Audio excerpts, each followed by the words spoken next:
Hello guys, आज मैं lecture number 3 discuss करूंगा जिसमें आज भी मैं 20 क्वेश्चंस लाया हूं जो कि आपके प्रीवियस ईयर पेपर में आए हैं और साथ ही साथ कुछ ऐसे इंपॉर्टेंट क्वेश्चन हैं जो कि आपके एग्जाम में आने की पॉसिबिलिटी है।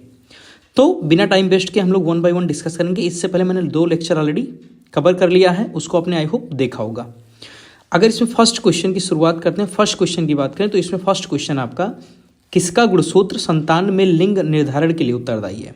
मतलब माता पिता में से किसके गुणसूत्र के माध्यम से ही बच्चे में लिंग का निर्धारण होता है।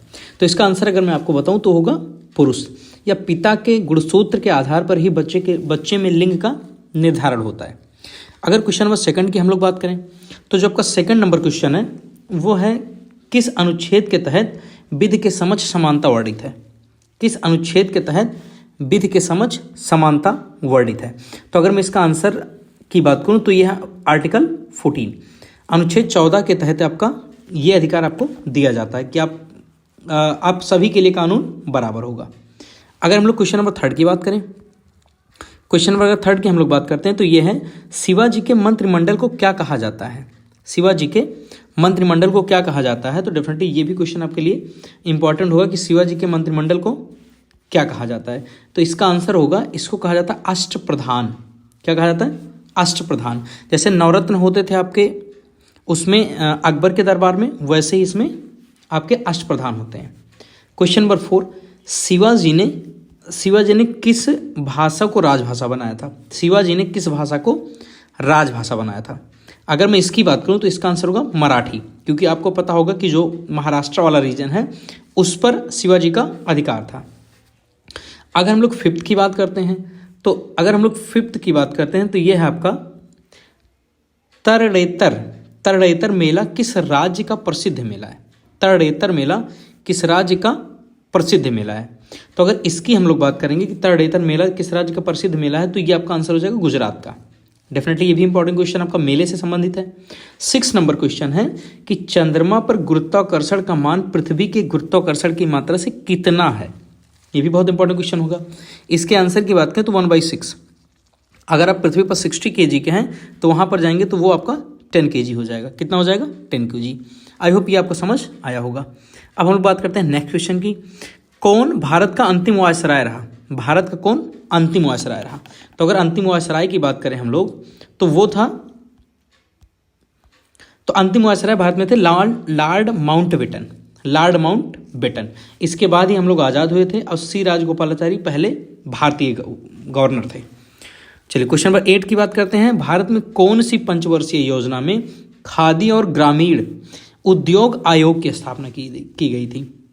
कौन से पंचवर्षीय योजना में खादी एवं ग्रामीण उद्योग की स्थापना की गई थी। तो इसका आंसर होगा द्वितीय पंचवर्षीय योजना, जिसका कार्यकाल था, पहला था 1951 से 56 और दूसरा 56 से 61 था। 56 से 61 इसी पंचवर्षीय योजना के तहत आपका खादी और ग्रामीण उद्योग आयोग की स्थापना की गई थी। चलिए हम लोग 8th नंबर की बात कर लेते हैं। आर्य समाज की स्थापना किस वर्ष में हुई थी। आर्य समाज की स्थापना किस वर्ष में हुई थी। तो अगर हम लोग इसकी बात करें कि आर्य समाज की स्थापना किस वर्ष में हुई थी तो इसका आंसर होगा 1875। इसका आंसर होगा 1875। चलिए हम लोग क्वेश्चन नंबर 10 की बात कर लेते हैं।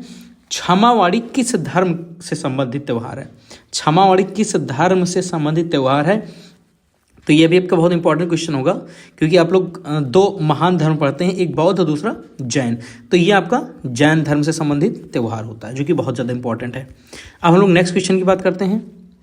नेक्स्ट क्वेश्चन आपका है 11th नंबर। शून्य में स्वतंत्र रूप से गिरने वाली वस्तुओं का त्वरण क्या होता है। शून्य में स्वतंत्र रूप से गिरने वाली वस्तुओं का त्वरण क्या होता है। तो इसका आंसर होगा समान होता है। क्या होता है? समान होता है। आई होप ये भी क्वेश्चन आपका क्लियर होगा। हम लोग बात कर लेते हैं 12th नंबर की। किस अनुच्छेद में लोक नियोजन के विषय में अवसर की समानता प्रदान की गई है। लोक नियोजन मतलब सरकारी नौकरी में या सरकारी संस्थानों में आपको स्वतंत्रता या समानता प्रदान की जाएगी। तो इसका आंसर होगा 12th नंबर का आंसर होगा 16, अनुच्छेद 16 में है। आई होप ये भी आपको समझ आया होगा। हम लोग बात करते हैं क्वेश्चन नंबर 13 की। किस विधि द्वारा मिश्रण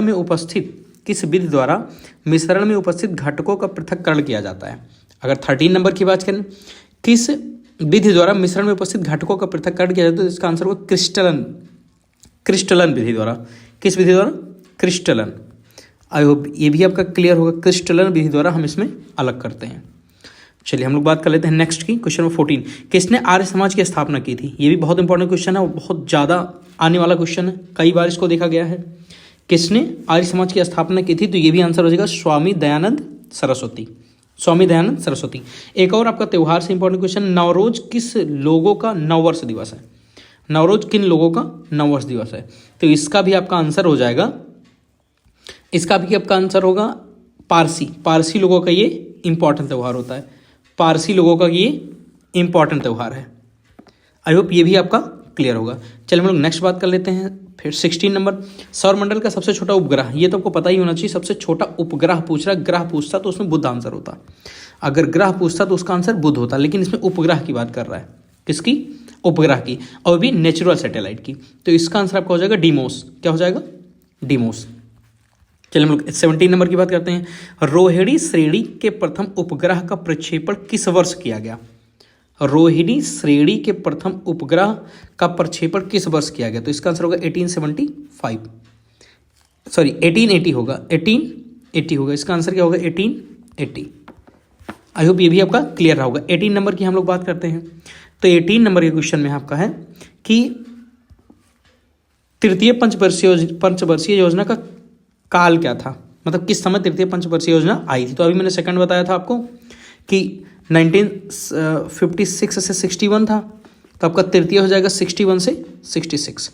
ये आपका फर्स्ट आपका 1951 से 56, पहला 51 से 56, दूसरा 51 से 61, तीसरा 61 से 66। आई होप ये भी आपका क्लियर होगा कि तीसरे पंचवर्षीय योजना 1961 से 61 तक रही थी। चलिए सेकंड लास्ट क्वेश्चन हम लोग डिस्कस कर लेते हैं।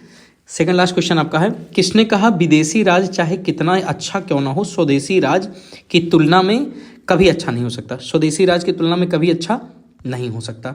तो इसका आंसर आपका होगा दयानंद सरस्वती। इसका भी आंसर क्या होगा? दयानंद सरस्वती। एक लास्ट क्वेश्चन हम लोग डिस्कस कर लेते हैं। उगादि उत्सव किस राज्य में मनाया जाता है? बहुत इंपॉर्टेंट क्वेश्चन है। उगादि उत्सव किस राज्य में मनाया जाता है? उगादि उत्सव किस राज्य में मनाया जाता है? तो इसका आंसर होगा कर्नाटका। क्या होगा? कर्नाटका। आई होप ये सारे क्वेश्चन आपके क्लियर रहे होंगे। ये 20 क्वेश्चन आज का था और डेली 20 क्वेश्चन में आपका डिस्कस करता रहूँगा। डेफिनेटली एग्जाम आते आते ये बहुत सारे क्वेश्चन हो जाएंगे और यहीं से आपका क्वेश्चन बनेगा। तो आई होप आपको ये लेक्चर समझ में आया होगा। तो इसी के साथ लेक्चर को एंड करते हैं और नेक्स्ट जो लेक्चर होगा 20 क्वेश्चन को वो नेक्स्ट डे आपको मिल जाएगा मॉर्निंग में 10 AM 10 बजे आपको डेफिनेटली 10 बजे के आसपास आपको लेक्चर अपलोड मिल जाएगा। आई होप ये लेक्चर आपको क्लियर होगा। Thank you guys.